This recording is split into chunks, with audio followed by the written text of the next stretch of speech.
여러분, 남미에 보면 파라과이라는 나라가 있어요. 이 나라에 2003년도에 기적 같은 일이 일어났습니다. 파라과이는 캐톨릭 국가입니다. 기독교인은 4%밖에 되지를 않습니다. 그래서 이 나라에 대선에 나서려면 캐톨릭 교인이 아니면 거의 불가능했죠.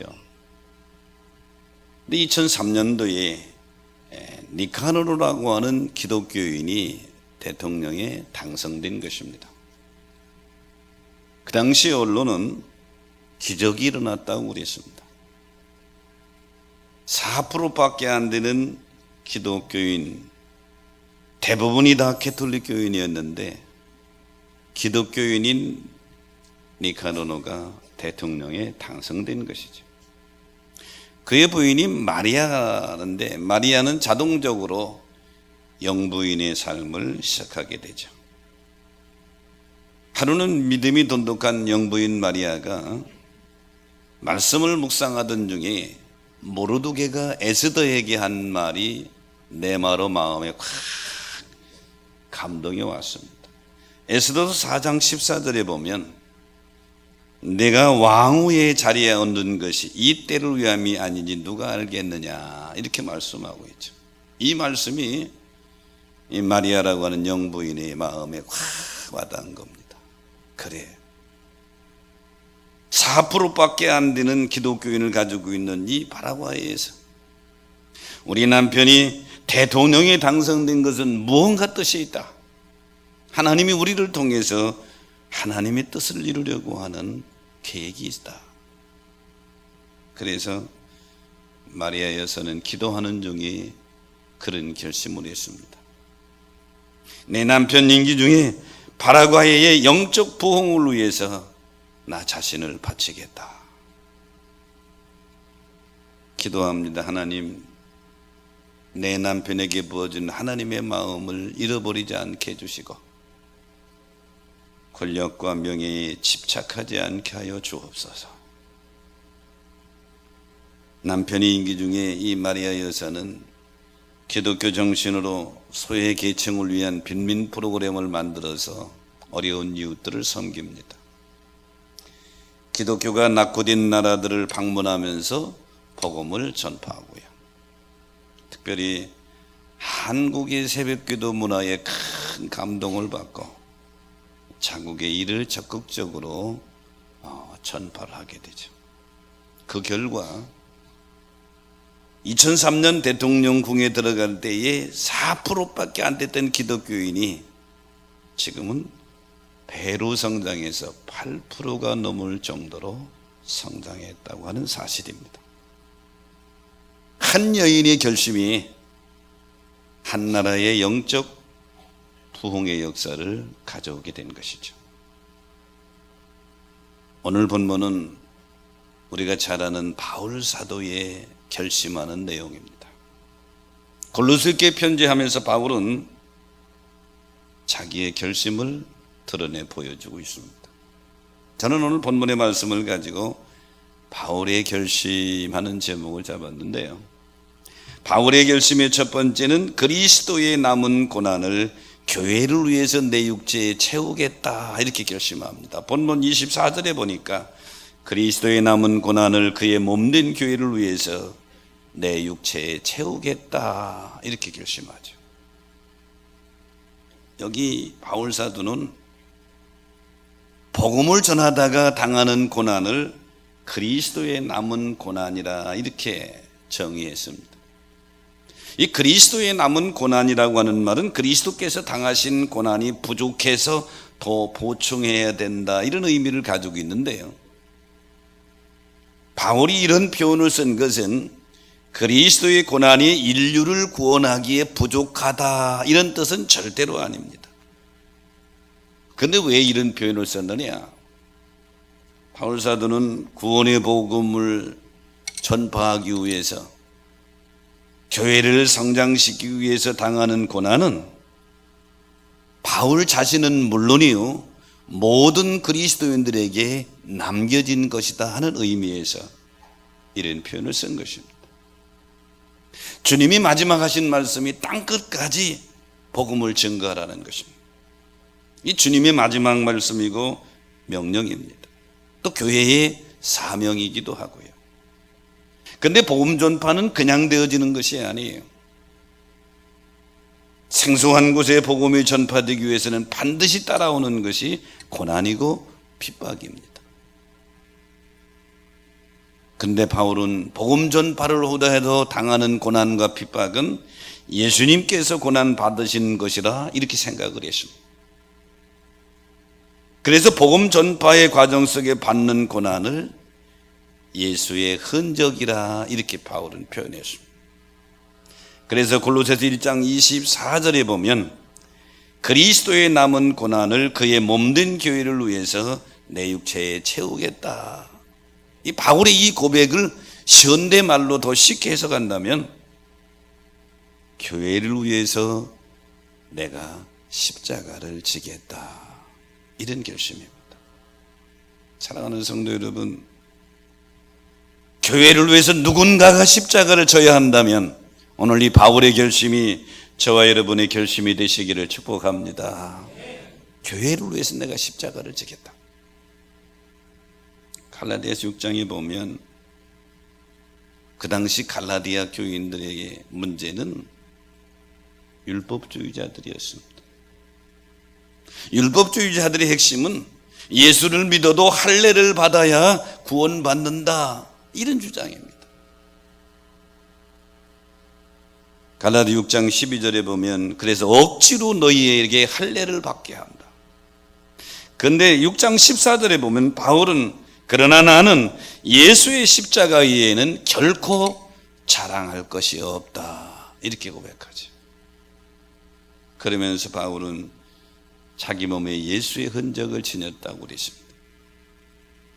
갈라디아 6장 17절에 보면 내 몸에 예수의 흔적을 지니고 있노라, 그렇게 말하죠. 바울 당시의 사회에는 노예 제도가 있었습니다. 근데 주인들이 이 노예는 내 노예야 하는 증표로 노예의 몸에 낙인을 찍었습니다. 그러면 이 노예는 그 낙인 찍힌 그 주인의 그 소유가 되는 것이에요. 그 당시 이런 사회적인 배경을 바탕으로 해서 바울은 자기 몸에 예수의 흔적을 지녔다고 하는 말은 나는 그리스도 예수의 종이다, 이런 증거인 것이죠. 동시에 복음 증거하다가 받은 핍박과 고난의 상처라고 하는 그런 의미가 되는 것입니다. 바울은 골로새 교회에 편지하면서 내 몸에 그리스도의 남은 고난을 그의 몸된 교회를 위해서 내 몸에 채우겠다고 하는 말은 교회를 세워나가는데 져야 할 십자가가 있다면 내가 지겠다. 사랑하는 성도 여러분, 오늘 이 바울의 결심이 우리의 결심이 되어야 될 줄로 믿습니다. 교회들은 그냥 세워지는 게 아니에요. 오늘 우리 교회가 이만큼 세워지기까지 그냥 세워진 것이 아니죠. 수많은 믿음의 선배들이 십자가를 졌기 때문에 세워진 것이죠. 바울이 1차, 2차, 3차 전도여행을 하면서 수많은 고난과 핍박을 당하는 그 과정 속에 세워진 것이 골로새 교회예요. 그 골로새 교회에 편지하면서 그리스도의 남은 고난을 그의 몸된 교회를 위해서 내 육체에 채우겠다. 내가 교회를 위해서 십자가를 지겠다. 사랑하는 여러분, 바울의 결심이 우리의 결심이 되어야 될 줄로 믿습니다. 프랑스 인상주의 화가 중에 느누아르라고 하는 화가가 있어요. 말년에 신경통으로 엄청 고생했다고 그럽니다. 붓을 잡기가 힘들어요. 너무 아파서. 화가가 붓을 잡지 못하면 그림을 그릴 수 없는데, 그래서 그림을 그리느냐고 붓을 잡아서 그림을 너무 고통스럽습니다. 이 모습을 그의 친한 친구가 지켜보면서 이렇게 말합니다. 자네는 어떻게 그런 고통 속에서도 그림을 그릴 수 있나? 이때 느누아르가 이렇게 대답하죠. 고통과 아픔은 지나가지만 그 아름다움은 남거든. 이렇게 말합니다. 내가 그림을 그리기 위해서 붓을 들기도 힘든 고통과 아픔은 계속 되지만 그 고통과 아픔은 지나간다. 하지만 이 아름다운 그림은 남는다는 것이죠. 느누아르의 말처럼 주님을 위해 당하는 고통과 시련과 아픔은 지나갑니다. 하지만 아름다운 교회는 남게 되고 천국의 영광은 남게 될 줄로 믿습니다. 바울 사도의 이 고통과 아픔이 역사적으로 보면 지나갔어요. 유럽에 제일 먼저 개척된 빌립보 교회를 비롯해서 교회들이 많이 개척되는데 바울이 얼마나 많이 고통을 당했어요. 근데 그건 다 지나가고 아름다운 교회가 남고 그를 통해서 유럽이 복음화되고 전 세계의 복음이 증거되는 밑거름이 되어졌고, 더 중요한 것은 천국의 아름다움 영광이 남게 된 줄로 믿습니다. 지금 오늘 우리 교회는 중형교회로 성장했습니다. 역사도 길지 않지요. 금년이 26년째 됩니다. 이만한 교회로 성장하기 위해서 그냥 된 것은 아닙니다. 개척 멤버들을 비롯해서 수많은 믿음의 일꾼들이 고통과 아픔으로 십자가를 졌기 때문에 오늘의 아름다운 우리 교회가 세워지고 또 세워져 가는 줄로 믿습니다. 그래서 바울의 첫 번째 결심이 교회를 위해서 십자가를 지겠다. 교회를 위해서 내가 십자가를 지겠다. 이 바울의 결심이 우리 모두의 결심이 되시기를 주의 이름으로 축복합니다.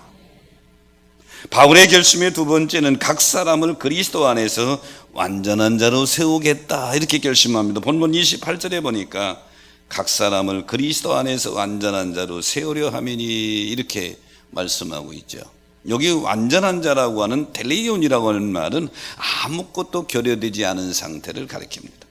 이 단어는 인간적인 아름다운 미덕을 가진 존재를 묘사할 때 사용되고, 우리 주 예수 그리스도 강림하실 때의 성도들의 아름다운 영화로운 모습을 가리킬 때 표현하는 단어입니다. 근데 바울은 여기서 이러한 온전한 성숙을 이루는 영역이 어디에 있느냐? 그리스도 안에서, 이렇게 표현합니다. 그리스도 안에 있으면 부족하고 연약하지만 주님과 교제함으로 인해서 점점 성숙한 모습으로 성장되어 나가는 줄 믿으시기 바랍니다. 우리 여러분 각 사람의 모습을 보세요. 처음 예수 믿을 때 내 모습, 10년, 20년, 30년 믿고 오늘에 온 내 모습을 보면 엄청나게 성장했잖아요. 어디에서? 그리스도 예수 안에서. 바울의 두 번째 결심은 자기만 성장하겠다는 게 아니에요. 그리스도 예수 안에서 각 사람이 완전한 모습으로 성장하도록 하겠다. 특히 골로새 교회에 편지하면서 바울은 이런 자기의 결심을 표현하게 되죠. 사랑하는 여러분 믿음 성장하시기를 축원합니다. 성장하시기를 축복합니다. 성장하지 않으면 아픔이 오지. 창세기 22장에 보면 하나님이 믿음의 조상 아브라함에게 상식적으로 이해가 되지 않는 명령을 하십니다. 100세에 낳은 아들 이삭을 모리아산에 가서 번제로 드리라는 겁니다. 번제는 짐승을 잡아서 태워드리는 제사를 가리킵니다. 쉬운 말로 말하면 죽이라는 것이죠. 아브라함은 아들 이삭을 데리고 모리아산으로 갑니다. 이삭이 장작을 지고 갔다고 그러니까 최소한도 성서학자들은 이삭이 15살에서 20살쯤은 됐다고 봅니다. 3일 동안 장작을 지고 갈 정도가 됐으니까 어린아이는 아니란 말이죠. 이삭이 가면서 보니까 이상해요. 아버지가 하나님께 번제 제사를 드리러 간다고 그러는데 장작은 자기가 지고 가고 칼과 불은 가지고 가는데 번제에서 짐승이 안 보이는 것입니다. 아버지, 번제 어린 양은 어디 있어요? 하나님이 자기를 위해서 준비하셨단다. 모리아 산에 가서 제단을 쌓고 이삭을 결박해서 나무 위에 올려놓고 그때까지 하나님은 아무 반응이 없습니다. 제단을 쌓을 때도 이삭이 제단에 올려졌을 때도 아브라함이 드시어 칼을 잡습니다. 아무 하나님 반응이 없어요. 칼을 들고 내리려고 할 때에 하나님이 급하죠. 창세기 22장 11절 이하에 보니까 아브라함아 아브라함아 멈춰라. 내가 내 아들 독자까지 내게 아끼지 아니하였으니 내가 이제야 내가 하나님을 경외하는 줄 아노라. 이제야 내가 하나님을 경외하는 줄 아노라. 아브라함이 하나님께 온전히 인정받는 순간입니다. 여기까지 아브라함은 40년 이상이 걸린 것이죠. 그리고 17절에 보니까 내가 이제 네게 큰 복을 주리라. 이때부터 아브라함에게 하나님의 엄청난 복이 쏟아지게 되는 것입니다. 사랑하는 여러분, 아브라함처럼 인정받는 믿음으로 성장하시기를 축원합니다. 인정받는 믿음으로 성장하시기를 축복합니다. 성장하지 않으면 안 되는 것이죠. 나도 성장하지만 바울의 결심은 골로새 교회에 편지하면서 각 사람이 그리스도 안에서 완전한 사람으로 성장하도록 하겠다. 나와 관계된 사람들의 성장을 돕겠다는 거예요. 요즘 저한테 카톡에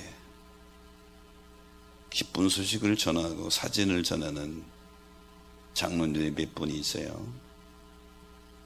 그 기쁜 소식이 뭐냐면 손주 났다는 거예요. 손주 나서 목사님 우리 손녀 났어요. 우리 손자 났어요. 그리고 사진도 보내고 그래요. 그제 손주 난 장로님 만났는데 목사님 아들 키울 때하고는 전혀 달라요. 너무 기뻐요. 너무 예뻐요. 예쁘지요. 손주가 얼마나 이쁩니까? 근데 그 예쁜 손주가 돌쯤 되면 걸어 다녀야 되잖아요. 예쁜 손주가 20살쯤 되면 멋도 내고 돌아다녀야 되잖아요. 연애도 하면서. 그런데 20살 됐는데도 여전히 누워서 젖꼭지만 빨고 있다면 기쁨이겠어요? 그때부터는 근심이죠. 우리가 신앙생활한 지 10년, 20년, 30년 지나면 우리의 믿음도 성장해야 주님이 기쁨이 될 줄로 믿습니다. 성장해야 되는데 신앙생활 연수는 긴데 성장하지 않고 있다면 이게 문제라는 말이죠. 바울은 골로새 교회에 편지하면서 두 번째 결심이 각 성도들 믿음이 성장하도록 하겠다. 여러분이 목장의 리더이십니까? 아니면 교회 학교 교사이십니까? 여러분 믿음만 성장하면 안 돼요. 여러분이 돌보고 있는 목원들도 성장해야 됩니다. 할렐루야. 내가 가르치고 있는 교회 학교 아이들도 믿음이 성장해야 된단 말이죠. 바울의 두 번째 결심이 바로 그런 결심입니다. 성장하시기를 주의 이름으로 축원합니다. 미국의 시인 중에 롱펠로우라는 사람이 있습니다. 대표적인 작품이 인생찬가라는 작품인데요, 롱펠로우가 저렇게 머리가 허옇고 노인이 됐는데도 그의 친구가 보니까 얼굴은 주름살도 별로 없고 쫙 젊은이 모습이란 말이에요. 그러니까 롱펠로우 친구가 그렇게 말합니다. 자네는 머리는 희끗희끗하고 늙었는데 여전히 젊은 모습이니 어떻게 그 비결이 뭔가? 근데 롱펠로우가 친구를 데리고 밖에 정문으로 나갑니다. 저기 고목이 보이지? 늙은 나무야. 그런데 저렇게 꽃이 피고 열매를 맺는다네. 왠 줄 아는가? 저 나무는 지금도 매일 조금씩 성장하기 때문이지. 나도 그렇다네. 나이는 들어 늙었어도 매일매일 성장하는 마음으로 살다 보니까 이렇게 된 거야. 사랑하는 성도 여러분, 롱펠로우의 고백처럼 우리도 우리 믿음이 매일매일 성장해야 될 줄로 믿습니다. 어디까지 성장해야 되냐? 바울은 에베소께 편지하면 에베소서 4장 13절에 보면 그리스도의 장성한 분량에 충만한 데까지 성장해라. 그리스도 주님 모습까지 성장해라. 그러니까 우리가 믿음 생활할 때요, 내 믿음은 이만하면 됐어, 이건 교만입니다. 믿음이 이만하면 됐다고 하는 건 없어요. 죽을 때까지 성장해야 돼. 할렐루야. 충성도 이만하면 됐다고 없어요. 주님 말씀하십니다. 죽도록 충성하라. 죽도록 충성하라 그래요. 바울의 두 번째 고백은 자기는 물론이고 각 사람을 그리스도의 장성한 분량까지 성장하는 데 돕겠다, 이런 고백이죠. 여러분을 통해서 누군가가 세워지시기를 축원합니다. 누군가가 세워지시기를 축복합니다. 신앙생활할 때에 아주 조심해야 할 일이 있어요. 내가 걸림돌이 되지 않도록, 누군가 신앙이 넘어지는 걸림돌이 되지 않도록 늘 깨어있어 주의하고 주의해야 되고, 걸림돌이 되지 않을 뿐만 아니라 누군가가 나를 통해서 믿음이 성장하도록 성령의 역사가 일어나야 될 줄로 믿습니다. 바울의 세 번째 고백은 내 속에서 능력으로 역사하는 이의 힘으로 일하겠다, 이렇게 결심합니다. 29절에 보니까 내 속에서 능력으로 역사하는 이의 역사를 따라 힘을 다하여 수고하노라, 이렇게 말씀하고 있죠. 여기서 중요한 단어가 수고하노라 하는 단어인데요, 코피오라는 단어입니다. 이 단어는 필요하여 지치다, 지칠 정도로 열심히 일하다, 이런 뜻입니다. 즉 최선을 다해서 일하는 모습, 그래서 지칠 정도 일하는 모습. 좀 과장해서 표현한다면 코피가 날 정도로 일하는 모습, 이럴 때 쓰는 단어가 이 단어입니다. 바울은 자기가 최선을 다해서 헌신적으로 사역을 가능케 한 것은 내가 한 것이 아니라는 거예요. 내 속에서 능력으로 역사하는 내 속에서 능력으로 역사하는 그 힘으로 내가 일한다는 거예요.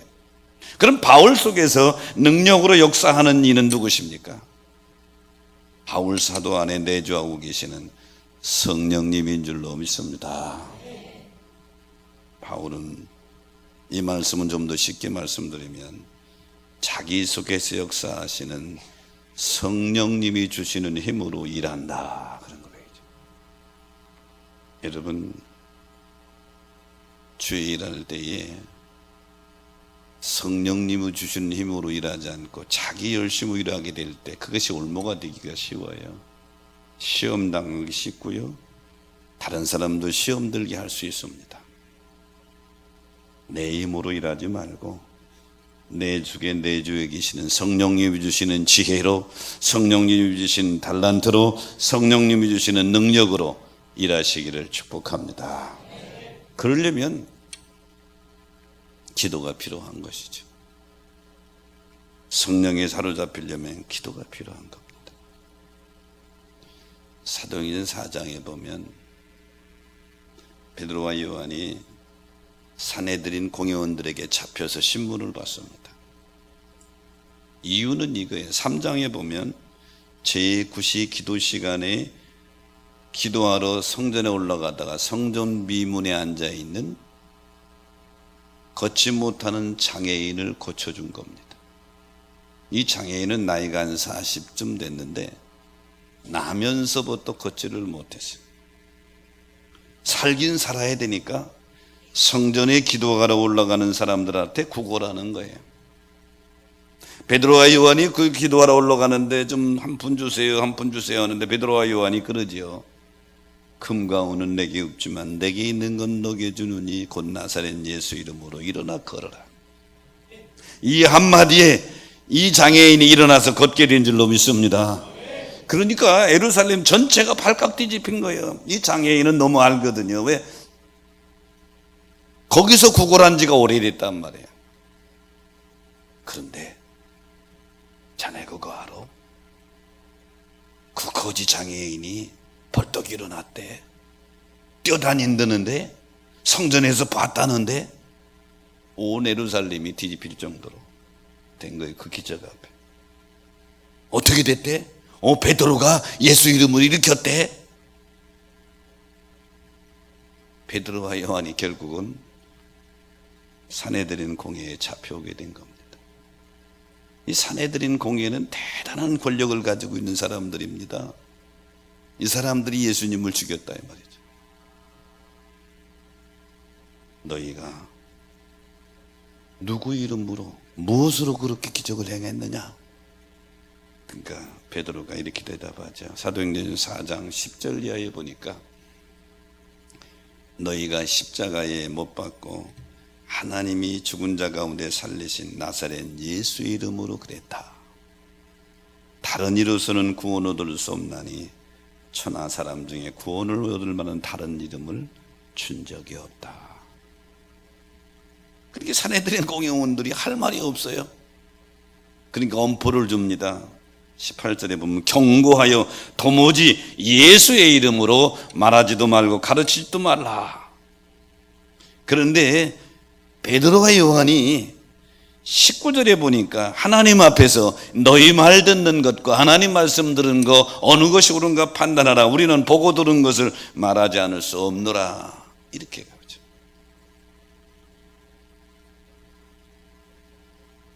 어떻게 베드로가 이렇게 바뀌었습니까? 자기가 아니죠. 성령님이 주시는 힘으로 말한 줄 믿으시기 바랍니다. 성령님 주신 힘으로 말했다. 우리가 주의 일할 때 제발 여러분 꼭 기억하십시오. 내 열심이 아니라 성령님이 주시는 힘으로 하십시오.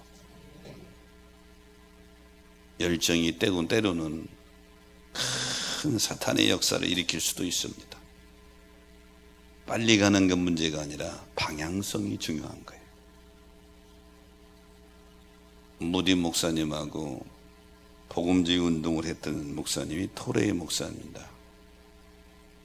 이 토레 목사님은 날마다 아침에 일어나면 성령 충만을 위해서 기도했다고 합니다.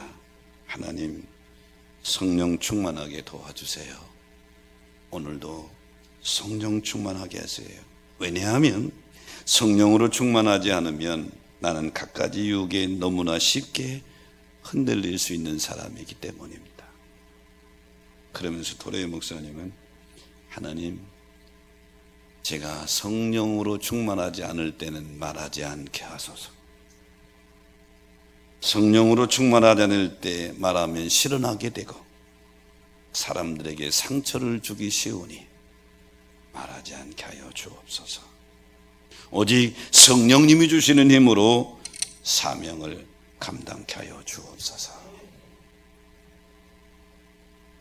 이처럼 사람들은 겉으로는 다 어떤 모습이고 아름다운 모습이지만 속에는 너나 할 것 없이 죄성이 가득합니다. 소위 정욕이라고 하는 죄성이 가득해서 기도하고 말씀으로 무장하고 성령에 과학 잡히지 않으면 나도 모르게 죄성이 튀어나오게 된단 말이에요. 그래서 우리는 신앙생활을 승리하기 위해서는 성령에 사로잡혀야 되는 줄 믿으시기 바랍니다. 내 힘으로요 작심삼일밖에 안 됩니다. 부부간에도 행복하게 살기를 원하지 늘 싸우게 노는 사람이 어디 있어요? 그런데 결심하지요. 아유, 내가 잘해야 되지. 그래서 우리 가정을 행복하게 만들 거야 하고 결단하지만 3일도 못 가죠. 내 힘으로는 어렵죠. 여러분 안에 성령님이 내주에 계신 줄로 믿습니다. 그 성령님이 주시는 힘으로 가정을 아름답게 세우시기를 축원합니다. 성령님 주시는 힘으로. 그런데 기도하지 않고 말씀에 매이지 않으면 내 생각과 내 욕심이 나를 사로잡아서 그걸 가지고 주의 일하니까 여기저기 충돌이 일어나는 거예요. 그러므로 사랑하는 여러분, 바울 사도의 세 번째 결심이 아주 중요합니다. 성령님이 주시는 힘으로 일하겠다. 여러분의 결심이 되시기를 축복합니다. 그래서 훗날 주님 앞에 섰을 때 내 힘으로 한 것이 인정되겠어요? 성령님이 주시는 힘으로 할 때 방향성도 정확하고 그 열심이 아름다운 열매를 맺게 되는 거죠. 바울 사도는 오늘 골로새 교회에 편지하지요. 옥중서신입니다.